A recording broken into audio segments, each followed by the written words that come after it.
Pertamanya, marilah sama-sama kita menzahirkan setinggi-tinggi rasa kesyukuran kehadrat Allah Subhanahu Wa Taala yang telah memberikan nikmat kepada kita untuk menyambut ulang tahun penubuhan Malaysia ke-58 di Sabah, negeri di bawah Bayu.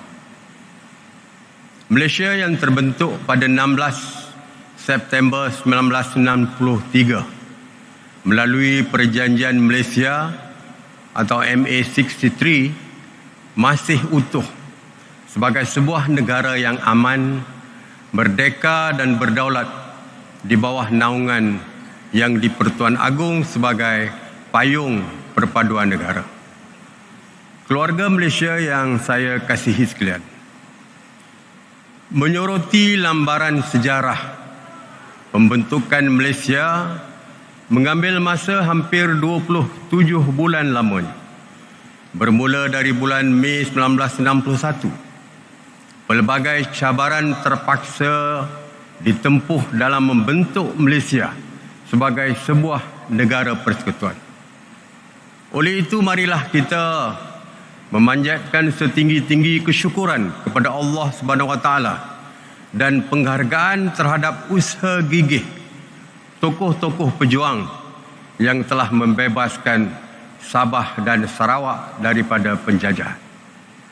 Nama-nama seperti Datuk Mat Saleh, Tun Muhammad Fuad Stephen dan Tun Datuk Mustafa Datuk Harun merupakan tokoh pejuang yang gemilang dalam sejarah negeri Sabah, manakala Datuk Patinggi Abang Ali, Temenggung Jugah dan Rentap adalah antara tokoh kemerdekaan Sarawak. Semangat tokoh-tokoh pejuang ini tidak seharusnya terhenti dalam peperangan melawan musuh yang tidak terlihat, iaitu pandemik COVID-19. Semangat juang ini harus mengalir dalam darah setiap ahli keluarga Malaysia bagi memerdekakan diri, keluarga serta tanah air daripada kemelut pandemik COVID-19. Keluarga Malaysia yang saya kasihi, setiap kali menjelang Hari Malaysia, persoalan equal partners sering dibangkitkan. Kerajaan melalui Majlis Khas Perjanjian Malaysia atau MA63 berjanji akan memberikan perhatian terhadap isu yang berkaitan dengan kepentingan Sabah dan Sarawak. Kerajaan memberi jaminan untuk terus memperhalusi perkara-perkara yang perlu diselesaikan melalui rundingan menerusi Majlis Khas MA63 yang dipengerusikan oleh saya sendiri, Yang Amat Berhormat Ketua Menteri Sabah, Yang Amat Berhormat Ketua Menteri Sarawak serta 8 Menteri Persekutuan. Usaha ini membuktikan kerajaan komited di dalam memberikan perhatian terhadap isu yang berkaitan dengan pelbagai perkara penting bagi negeri Sabah dan Sarawak. Kita perlu bersyukur meskipun Malaysia sebuah negara yang negeri-negerinya terpisah oleh Laut Cina Selatan. Setiap cabaran telah berjaya ditangani dan dihadapi dengan kerangka tindakan toleransi dan demokratik, berpaksikan keluhuran perlembagaan serta kedaulatan undang-undang. Keluarga Malaysia yang saya kasihi, dengan hasrat untuk melihat kemakmuran negara dikongsi bersama, sekecita saya mengumumkan bahawa kerajaan memperuntukkan sebanyak RM4.66 bilion bagi negeri Sabah, manakala RM4.47 bilion bagi negeri Sarawak, dan ia bakal disalurkan melalui peruntukan pembangunan di bawah Rolling Plan 1 2021 Rancangan Malaysia ke-12 yang akan dibentangkan di Parlimen pada 27 September ini. Peruntukan pembangunan ini merupakan antara yang tertinggi berbanding dengan negeri-negeri lain. Dan ini adalah bukti komitmen tinggi kerajaan ke arah meningkatkan pertumbuhan ekonomi dan kesejahteraan penduduk di Sabah dan Sarawak. Dengan prinsip bekerja bersama rakyat, kerajaan akan terus memberikan fokus kepada penduduk di Sabah dan Sarawak agar kemakmuran yang dikecapi pada hari ini dapat dinikmati secara saksama. Pada masa yang sama, saya yakin dan percaya bahawa Ketua Menteri Sabah Yang Amat Berhormat Datuk Seri Panglima Haji Jin Nur dan Ketua Menteri Sarawak Yang Amat Berhormat Datuk Patinggi Abang Abdul Rahman Zuhari Tun Datuk Abang Openg sentiasa mendengar keluh kesah rakyat dan kami seupayanya akan mencari jalan penyelesaian. Keluarga Malaysia yang saya kasihi, tumpuan kajian ketika ini adalah untuk memulihkan sektor-sektor ekonomi negara khususnya di Sabah dan Sarawak yang terjejas akibat pandemik. Selain daripada itu, infrastruktur dan kemudahan asas turut diberikan tumpuan dalam memastikan pembangunan mampan dan seimbang merentasi wilayah. Kerajaan memahami keperluan dan kepentingan keluarga Malaysia terhadap capaian internet berkelajuan tinggi.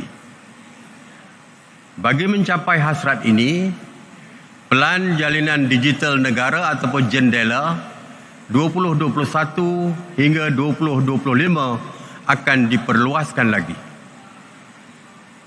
Sebagai langkah siap siaga, negeri Sabah dan Sarawak beralih kepada teknologi 5G, kerajaan memperuntukkan sebanyak 7.7 bilion ringgit bagi tempoh 5 tahun, dengan negeri Sabah diperuntukkan sebanyak 3.61 bilion dan kerajaan Sarawak sebanyak 4.09 bilion ringgit.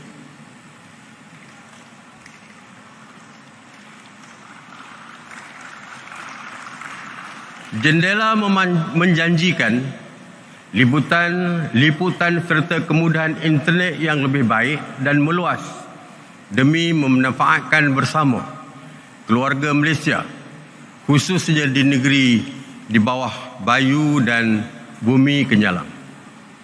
Jaminan saya, kerajaan terus komited memperbaiki perkhidmatan jalur lebar di kedua-dua negeri ini. No one will be left behind. Everyone will have access to the digital world and everyone must be connected. Perkhidmatan ini akan memberikan manfaat kepada 3.8 juta penduduk di Sabah dan 2.8 juta penduduk di Sarawak. Semoga selepas ini kita tidak lagi mendengar ada keluarga Malaysia yang terpaksa memanjat pokok atau bumbung rumah untuk mencari capaian internet pada masa akan datang. Keluarga Malaysia yang saya kasihi, mengambil semangat sambutan Hari Malaysia pada hari ini, saya menyeru agar kita semua menghayati dengan mendalam makna hari yang bersejarah ini. Sebagai keluarga Malaysia yang besar, kita harus bertoleransi dalam semua perkara, hormat menghormati serta mengekalkan perpaduan yang merentasi ideologi politik demi negara yang dicintai ini. Ayuh keluarga Malaysia, kita bulatkan tekad dan bersatu hati untuk terus memelihara serta mempertahankan kedaulatan negara.